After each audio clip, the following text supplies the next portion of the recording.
नमस्कार। मेरा नाम डॉक्टर संजय कुमार शर्मा है और मैं अकाई हॉस्पिटल लुधियाना में एज ए नेफ्रोलॉजिस्ट और किडनी ट्रांसप्लांट फिजिशियन के रूप में काम कर रहा हूं।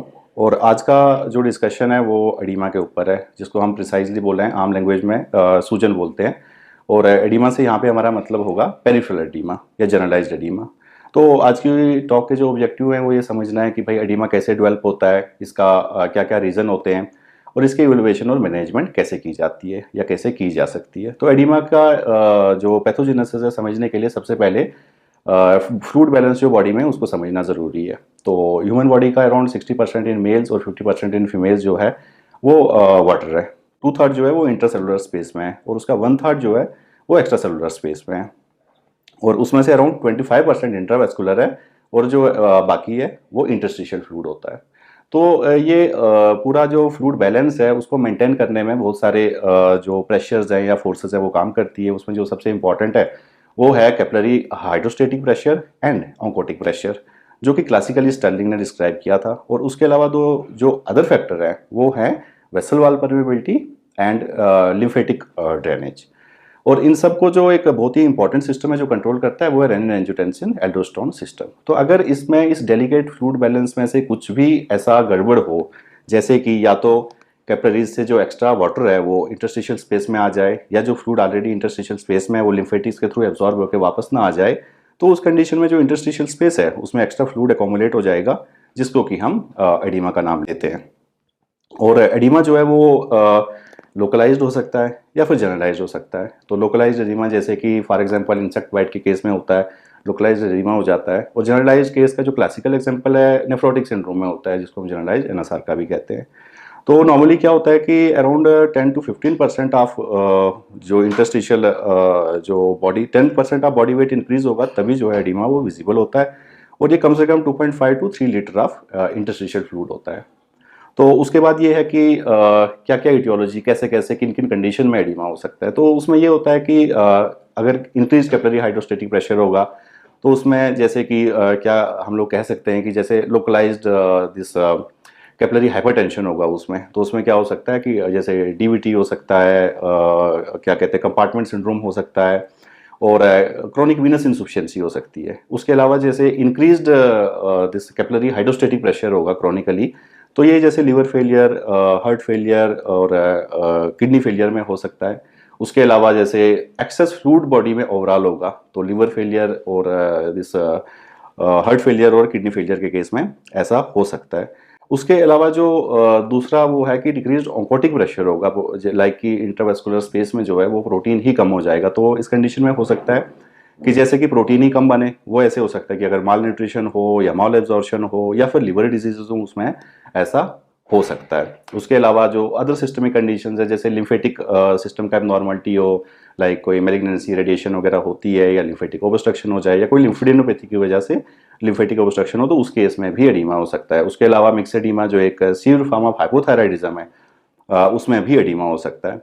और उसके अलावा जो है एक बहुत इंपॉर्टेंट जो काज है वो है ड्रग्स। और यहाँ पे एक बहुत लंबी लिस्ट है ड्रग्स की जो एडिमा करा सकते हैं। और उसके अलावा ये होता है कि इंक्रीज कैपिलरी परमेबिलिटी हो जाती है कि भाई कैपिलरी से इन्फ्लेमेशन की वजह से वो सारा फ्लूइड निकल जाता है, जैसे कि इंसेक्ट बाइट हो सकते हैं, दिस सेप्सिस में होता है या लोकल टिश्यू इंजरी में होता है या बर्न्स में होता है। तो ये सब कॉजेज होते हैं।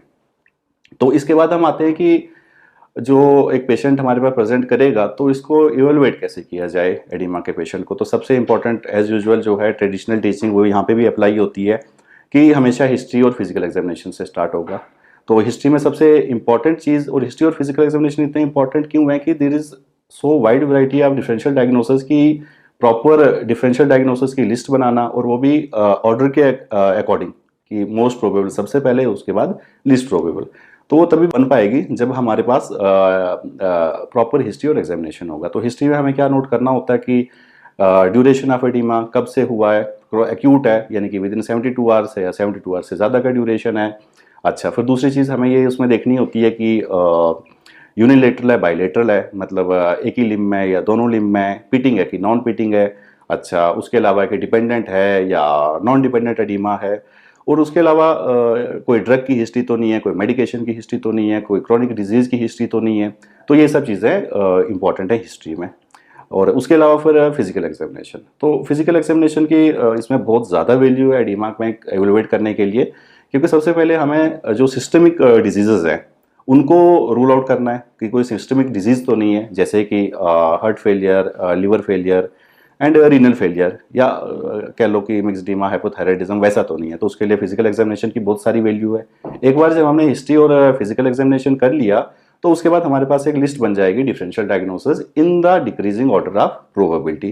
तो उसके अकॉर्डिंग ही फिर हमने आगे उसको इवेलुएट करना है। तो इवेलुएशन में सबसे हमारे पास डिफरेंशियल डायग्नोसिस की लिस्ट होगी, then we have to go according to that. Like suppose we are suspecting that there is a liver disease, तो उसमें हम क्या करेंगे कि बेसिक मेटाबॉलिक पैनल करेंगे, एलएफटी करेंगे, and if required this ultrasound abdomen and other things करेंगे। And suppose if हम लोग सोच रहे हैं कि it can be heart failure, तो then with proper history examination and then we can go for like ECG, chest X-ray, 2D cardiography and other things. And same is the case with the kidney failure.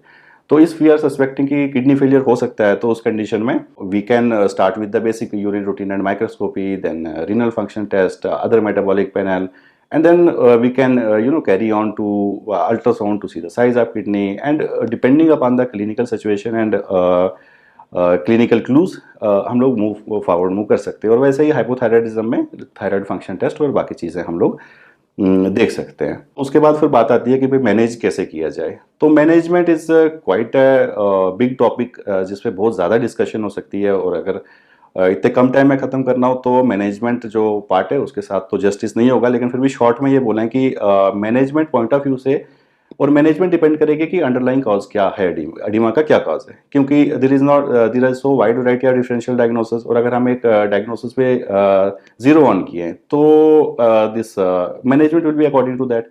So general management of systemic diseases में, जो systemic diseases हैं like liver failure, cardiac failure and renal failure, तो उसमें management में diuretics are the drug of choice. और diuretics में भी this loop diuretics जो हैं वो ड्रग ऑफ चॉइस है। तो लूप डायरेटिक्स कैसे देनी है, क्या डोज होगा, कैसे होगा, वो may be we will discuss some other day in detail.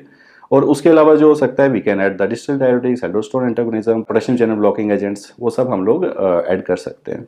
और उसके अलावा what we can do is fluid restriction, salt restriction, और अगर थर्ड स्पेस अकोमुलेशन है लाइक मेस्यूसाइटिस है, प्लूरल इफ्यूजन है, तो उनका टैप करके टैपिंग कर सकते हैं हम लोग।